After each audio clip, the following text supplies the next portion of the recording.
5 seconds.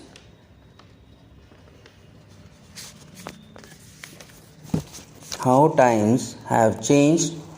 The executive, which term in the present context means politicians in power, has the courage to tell the judiciary how to put its house in order by formulating a code of conduct for judges.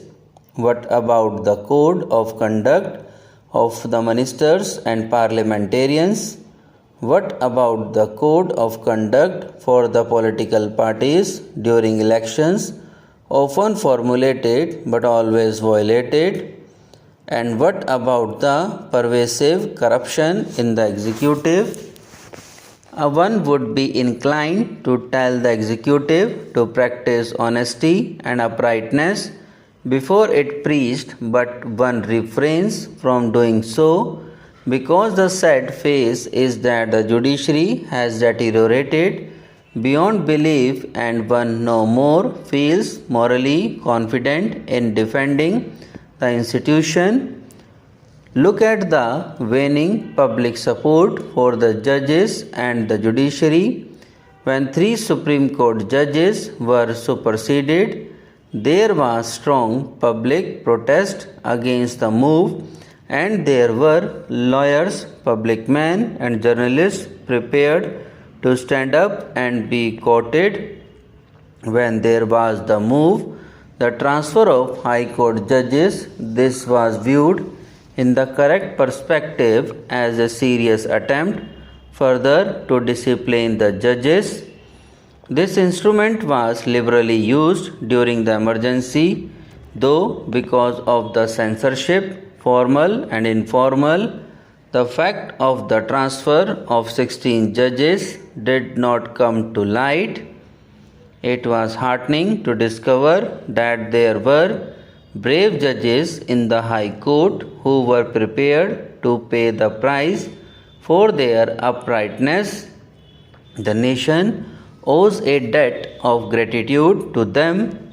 The full story of how the government has twisted arm of the judiciary is yet to be told. Facts remain hidden, though there are occasional mumblings, particularly by retired judges. Mr. Justice Jagkan Mohan Reddy has gone on record as saying that there was an attempt by the government to influence the Keshwanand Bharati judgment and that some judges were party to it. We all know how an attempt was made by the then Chief Justice to review the Keshwanand Bharati judgment by the large bench, but the move was hastily abandoned, perhaps because it needed majority in favor of the review was not in sight. And we all know what the Supreme Court did in the ADM Jabalpur case, which it was held that even the citizens' right to life and liberty got suspended during the emergency. We all know that dissenting voice of Justice H.R. Khanna, which is the darkest period of Indian polity as such.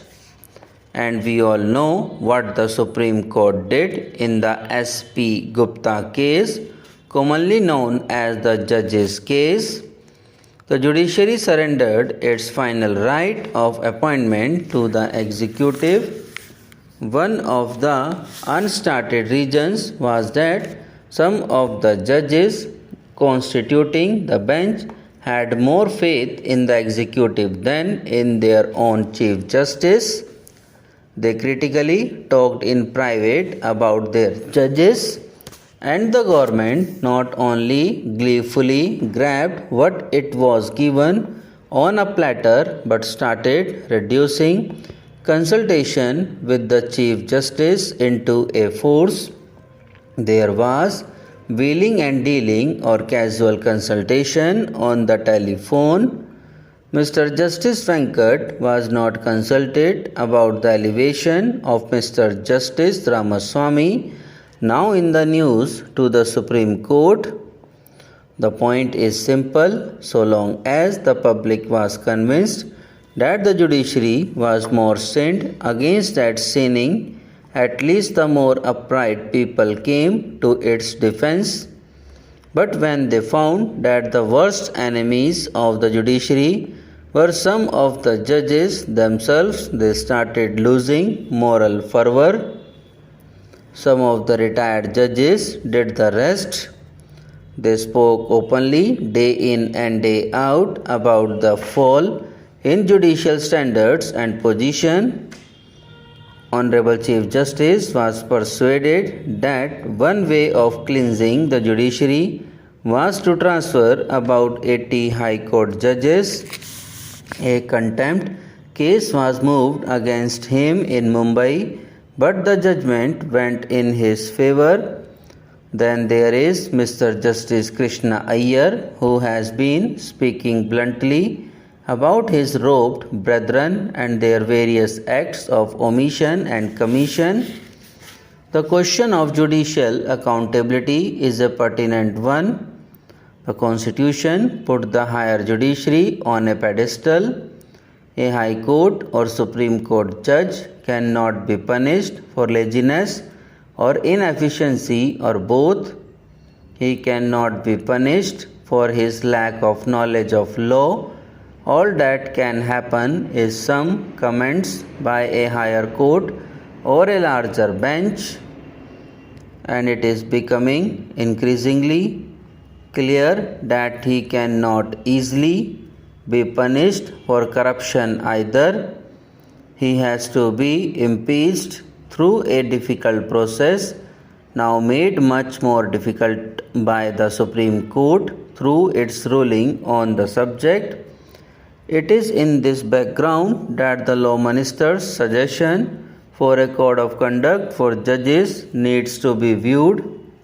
The timing is perfect. Public sympathy for judges is virtually non-existent, having rested all it wanted on matter of appointments and transfers. The executive is further trying to humiliate the judges by focusing public attention on their more soft sides, and the points chosen for the proposed code are empirically based. The question of judicial accountability is a pertinent one. The Constitution put the higher judiciary on a pedestal. A High Court or Supreme Court judge cannot be punished for laziness or inefficiency or Subscribe now and press the bell icon. Never miss an update.